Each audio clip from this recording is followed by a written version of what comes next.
Halo Soccer Mania, kembali lagi di Blessing Soccer News. Kali ini kami sudah siapkan berita-berita terbaru seputar dunia sepak bola. Tentunya untuk kalian semua, selamat menyaksikan. Pratama Arhan, Egy, dan Witan dipanggil Timnas. Timnas Indonesia diketahui sudah memanggil 3 pemain yang berkarir di luar negeri. Mereka adalah Pratama Arhan, Egy Maulana Fikri, dan Witan Sulaiman. Mereka bertiga dipanggil untuk memperkuat Timnas Indonesia melakoni FIFA Matchday atau jeda internasional pada akhir September. Garuda dijadwalkan menjamu Kurakau 2 kali pada 24 dan 27 September. Sampai saat ini belum ada rilis resmi dari federasi soal siapa-siapa saja yang bakal dipanggil.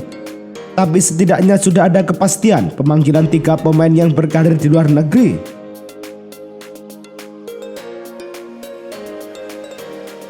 Liverpool diprediksi tetap finish 4 besar. Liverpool memulai Premier League dengan hasil naik turun setelah gagal menang di 3 partai pertama. Si Merah sempat bangkit dengan kemenangan telak 9-0 atas Bournemouth. Hasil itu diikuti kemenangan sulit 2-1 atas Newcastle United. Namun The Reds lantas ditahan imbang Everton, bahkan nyaris takluk karena kewalahan menghadapi intensitas tinggi sang rival sekota. Mantan pemain Arsenal Paul Merson percaya Liverpool mampu bangkit dan mengamankan posisi 4 besar dengan kualitas skuad mereka.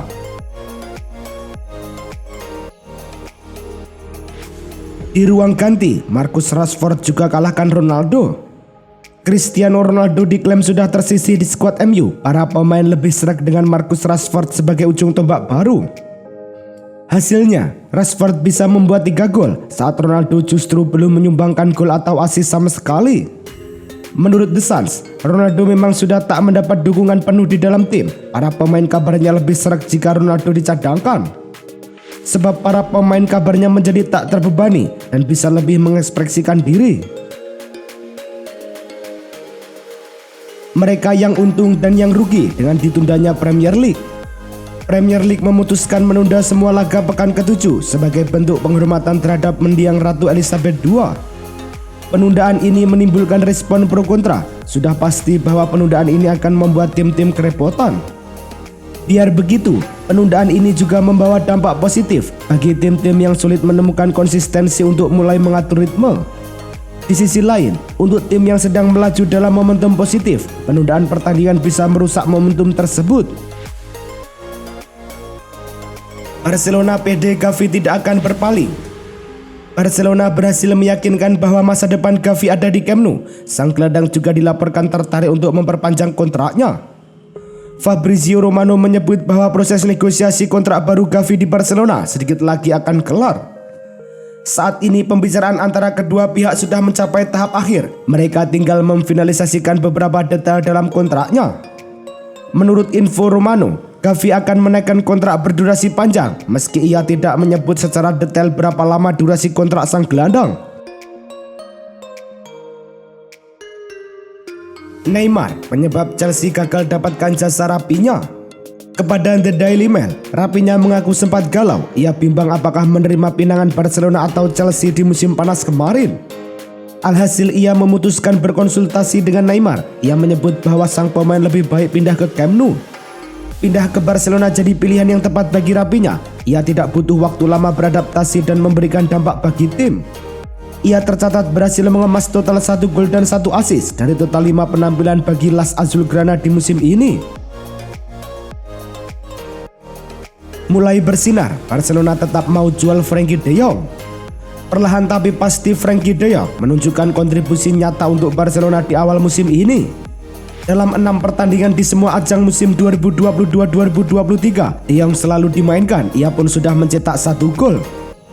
Akan tetapi, Blaugrana dikabarkan bakal mencoba kembali menjualnya pada bursa transfer Januari mendatang. Berdasarkan laporan Sport, petinggi Barcelona masih berupaya melego De Jong. Langkah ini dilakukan supaya beban keuangan Los Culés jadi berkurang. Lawan Victoria Pleasant penting banget untuk Inter Milan. Victoria Pleasant versus Inter akan berlangsung di Dusan Arena Selasa malam waktu Indonesia Barat. Laga itu akan kick off pada pukul 23.45. Inter menelan kekalahan saat melawan Bayern Munchen pada pertandingan pertama di Liga Champions. Grup C disebut mempunyai persaingan paling ketat. Selain Bayern dan Inter, ada juga Barcelona. Victoria Pleasant merupakan klub paling lemah di grup itu.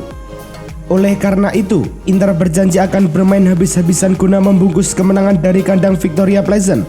Hal itu diungkapkan oleh Simone Inzaghi.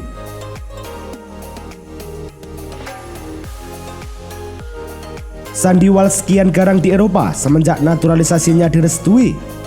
Sandy Walsh kian garang di Eropa semenjak naturalisasinya direstui di PRRI. Termasuk pekan ini, dia sukses mencetak gol untuk klub Belgia KV Mechelen.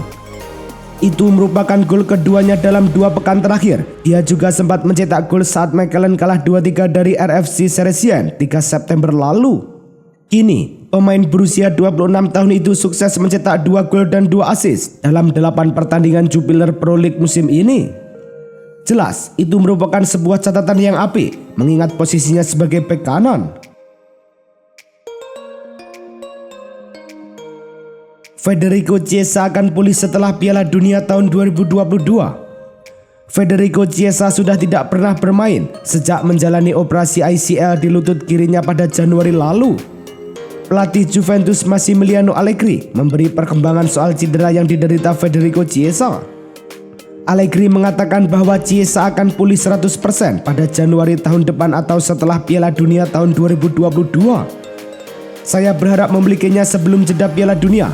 Dia akan 100% pada Januari. Sekarang ada jeda 1 bulan tersisa. Dia bekerja di lapangan sendirian, kata Allegri dilansir dari Yahoo Sport. Anthony Martial bongkar bor oleh Gunnar. Anthony Martial mengatakan keputusan Solskjaer membuatnya kesulitan menunjukkan performa terbaik di atas lapangan. Martial mengaku sering dipaksa Solskjaer tampil meski sedang cedera. Martial pun kesal karena Solskjaer kerap menyembunyikan kondisinya di hadapan media. Pemain asal Prancis itu menambahkan bahwa Solskjaer sama sekali tidak memberikan perlakuan adil kepadanya. Pasalnya, Solskjaer tidak lagi memberikan menit bermain ketika Martial telah sembuh dari cedera dan berada dalam kondisi terbaik.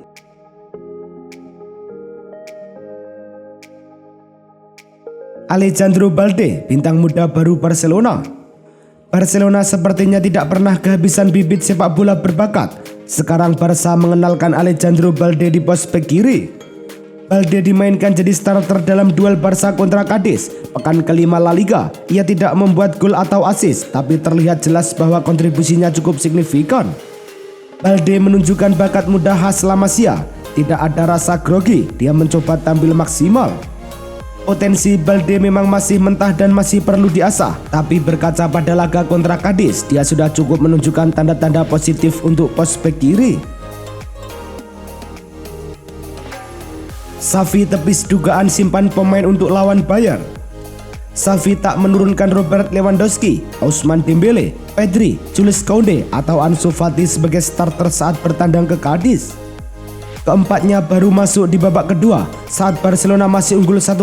Masuknya 4 pemain tersebut menghasilkan 3 gol tambahan. Melihat Barcelona baru benar-benar mengamankan laga setelah 4 pemain tersebut masuk, keputusan Xavi untuk menyimpan mereka pun dipertanyakan. Tapi mantan gelandang Barcelona itu menolak, disebut sudah fokus mempersiapkan tim untuk laga lawan Bayern Munchen. Saning dirumorkan akan jual Inter, ini kata Giuseppe Marotta. Penampilan buruk Inter di awal musim ini membuat rumor penjualan klub kembali mencuat, terutama setelah kekalahan melawan Bayern Munchen. Libero melaporkan bahwa Saning sudah terbuka dengan penawaran dan mereka meminta 1,2 miliar euro untuk siapa saja yang ingin membeli Inter. CEO Inter Milan Giuseppe Marotta buka suara terkait rumor yang menyebut Saning akan menjual Nerazzurri. Marotta mengatakan bahwa pemilik Saning, keluarga Zhang, mencintai Inter, tapi dia tidak menampik rumor penjualan klub.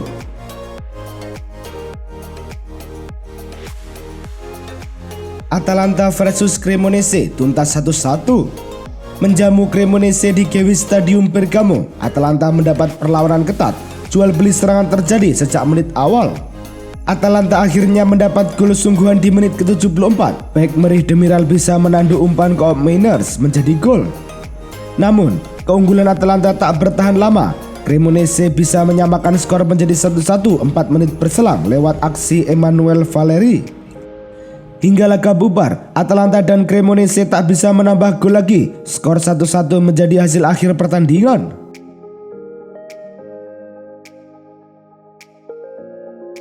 Juventus versus Salernitana, skor 2-2, ada drama VAR.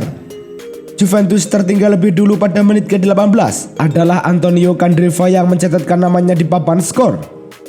Tragis, Juventus diganjar penalti pada injury time babak pertama. Christophe Piatek sukses membawa Salernitana memimpin 2-0. Gol kemudian didapat oleh tuan rumah lewat sundulan Bremer di menit ke-51 usai menandu umpan silang Filip Kostic. Juventus mendapat hadiah penalti di injury time. Bonucci maju sebagai eksekutor, namun pula Ribon mampu disambar sang kapten. Laga tuntas 2-2.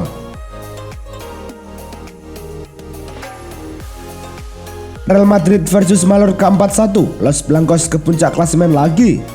Madrid menjamu Mallorca di Santiago Bernabeu. Madrid akhirnya kejebolan lebih dulu. Muriqi bisa menjebol gawang tuan rumah. Memanfaatkan umpan Dani Ceballos, Federico Valverde menjebloskan bola ke gawang Mallorca. Skor 1-1 di babak pertama. Terus berupaya membongkar pertahanan Mallorca, Madrid akhirnya menuai hasil di menit ke-72 lewat aksi Vinicius Junior.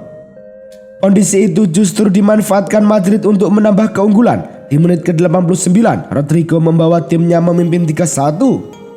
Selanjutnya disusul gol Antonio Rudiger di masa injury time. Skor akhir Madrid menang 4-1. Kemenangan membuat Real Madrid kembali memuncaki klasemen Liga Spanyol.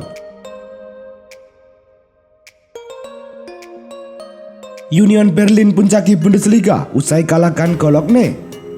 Laga Cologne versus Union Berlin di pekan ke-6 Bundesliga digelar di Rhein-Energie Stadion. Union Berlin menang berkat gol bunuh diri Timo Hummels. Gol tersebut tercipta pada menit ketiga. Upaya Timo Hummels untuk memotong umpan justru mengarahkan bola ke gawang sendiri. Cologne kemudian harus mengakhiri laga dengan 10 pemain. Kylian mendapat kartu kuning kedua. Berkat kemenangan ini, Union Berlin naik ke puncak klasemen Liga Jerman dengan 14 poin dari 6 pertandingan. AS Monaco tumbangkan Lyon dengan skor tipis. Duel kedua tim ini sendiri dilaksanakan di Stade Louis Hill. Monaco berhasil mencetak gol di menit ke-55 dengan tembakan dari Benoit Badiashile. Monaco berhasil mendapat 1 gol tambahan lagi di menit 63. Kali ini Guillermo Maripan membuat Monaco unggul 2-0. Lyon berhasil mendapatkan peluang di menit ke-81. Karl Toko Ekambi yang sukses mencetak 1 gol bagi Lyon. Sayangnya usaha Lyon untuk menyusul tidak berhasil karena sampai laga berakhir Monaco tetap berhasil mempertahankan skor 2-1. Hasil Liga Italia, Lazio versus Verona, I Bianco Celesti akhiri masa suram. Bertanding di Stadio Olimpico, kedua tim sama-sama bermain ngotot dan keras sejak awal pertandingan. Duel sengit tersaji di dalam laga tersebut sehingga skor imbang 0-0 terjaga di babak pertama laga Lazio versus Verona.